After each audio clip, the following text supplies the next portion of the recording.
Hello friends, मैं सुनीता स्वागत करती हूँ आपका आपके अपने इस channel pregnancy care and advice में। दोस्तों 2022 का पहला सूर्य ग्रहण अप्रैल माह में लगने जा रहा है। इस सूर्य ग्रहण का सूतक काल मान्य है या फिर नहीं, ये कहां पर दिखाई देगा, भारत में ये सूर्य ग्रहण दिखाई देगा या फिर नहीं, और गर्भवती महिलाओं को इस सूर्य ग्रहण में क्या क्या सावधानियां रखनी है, ये सारी जानकारी आज मैं आपको इस वीडियो में देने वाली हूँ। तो दोस्तों जानने के लिए वीडियो को जरूर देखिएगा एंड तक बिना स्किप किए, और अगर चैनल पर नए हैं तो मेरे इस channel pregnancy care and advice को सब्सक्राइब जरूर कर दें, साथ ही बेल आइकन को प्रेस करना बिल्कुल भी ना भूलें। तो चलिए दोस्तों आज की वीडियो शुरू करते हैं। तो दोस्तों सबसे पहले आपको बता दूं कि ये सूर्य ग्रहण 30 अप्रैल को यानी कि शनिवार के दिन लगने जा रहा है। बात करूं इसके टाइमिंग की तो ये मध्य रात्रि 12:15 से शुरू होगा और सुबह 4:07 तक रहेगा। अब बात कर लेते हैं कि ये सूर्य ग्रहण कहाँ दिखाई देगा। तो दोस्तों साल का ये पहला सूर्य ग्रहण दक्षिणी अमेरिका के दक्षिणी पश्चिमी हिस्से, प्रशांत महासागर, अटलांटिक और अंटार्कटिका में नजर आएगा। बात करूं दोस्तों भारत की, तो भारत में ये सूर्य ग्रहण दिखाई नहीं देगा, इसलिए यहाँ पर इसका सूतक काल मान्य नहीं रहेगा। तो दोस्तों सूर्य तो एक है और इसके प्रभाव या फिर इसकी जो किरणें होती हैं वो सूर्य ग्रहण के दौरान हम पर विपरीत प्रभाव डाल सकती हैं। तो इसलिए आपको ग्रहण के दौरान सावधानियां रखनी ही चाहिए। खास करके छोटे बच्चों और गर्भवती महिलाओं के लिए ग्रहण के दौरान सावधानियां बरतने के लिए कहा जाता है, जैसे कि ग्रहण के दौरान बाहर नहीं जाना है, एक कमरे में ही बैठे रहना है, इस दौरान पूजा पाठ निषेध होता है। तो दोस्तों वैसे तो इसका सूतक काल मान्य नहीं है, लेकिन पूजा पाठ की बात करें तो पूजा पाठ इस दौरान भी निषेध रहेगा। अगर आप धार्मिक प्रवृत्ति की हैं और रोजाना आप पूजा पाठ करती हैं तो आपको ध्यान रखना है कि इस दिन आपको पूजा पाठ नहीं करना है। आपको सिर्फ एक कमरे में बंद रहकर वहाँ पर मंत्रों का जाप करना है। इसके साथ ही इस बात का भी ध्यान रखें कि आपको नग्न आंखों से सूर्य ग्रहण नहीं देखना है, और यहाँ तक कि ग्रहण की छाया में भी आपको नहीं जाना चाहिए, क्योंकि अगर आप इस दौरान ग्रहण देख लेते हैं तो बच्चा जो है वो लाल चकत्तों के साथ पैदा हो सकता है। बात करो दोस्तों किचन की, तो किचन में गर्भवती महिलाओं को इस दौरान तेज धारदार चीजों का प्रयोग नहीं करना चाहिए, जैसे कि चाकू, छुरी, इन चीजों से गर्भवती महिलाओं को बचना चाहिए। साथ ही साथ इस दौरान आपको कैंची या फिर सुई का प्रयोग भी नहीं करना है, क्योंकि ऐसा कहा जाता है कि अगर आप इस दौरान तेज धारदार चीजों का प्रयोग करते हैं तो उससे गर्भ में शिशु का अंग कट या फिर फट सकता है। तो दोस्तों ये सारी चीजें हमारे पौराणिक काल से मानी जाती हैं और कहीं ना कहीं इन सभी चीजों का हमारे जीवन पे प्रभाव पड़ता है, इसलिए आप इन चीजों को फॉलो जरूर करें। इसके साथ ही दोस्तों ग्रहण शुरू होने से पहले ही आपको अपने खाने पीने की चीजों में तुलसी के पत्ते डाल देने हैं। वैसे तो इस दौरान खाना पीना वर्जित होता है, लेकिन आप गर्भवती हैं इसलिए आपको अपने खाने की चीजों में तुलसी के पत्ते का प्रयोग जरूर करना है। साथ ही दोस्तों ग्रहण के दौरान सोना भी नहीं चाहिए, इसलिए आप इस दौरान अच्छी पुस्तकें पढ़ें।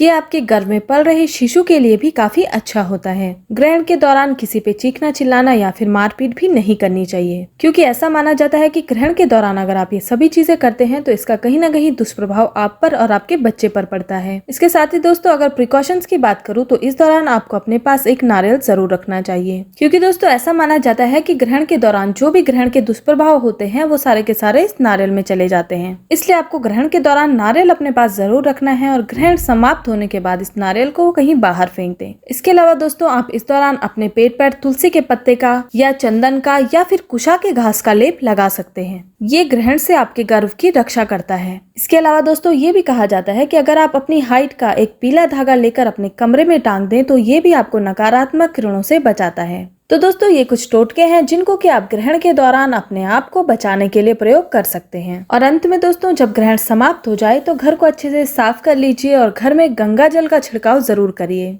इसके साथ ही आपको तुरंत नहा जाना है और जो कपड़े आपने ग्रहण के दौरान पहने हैं उनको चेंज कर लेना है, और इसके बाद ही आपको भोजन इत्यादि ग्रहण करना चाहिए। तो ये सारे तरीके होते हैं दोस्तों ग्रहण के दौरान गर्भवती महिलाओं के लिए कि उनको इस दौरान क्या क्या सावधानियां रखनी है। उम्मीद करती हूँ कि आपको वीडियो पसंद आई होगी। वीडियो पसंद आई है तो वीडियो को लाइक शेयर जरूर करें। मिलते हैं नेक्स्ट वीडियो में। धन्यवाद।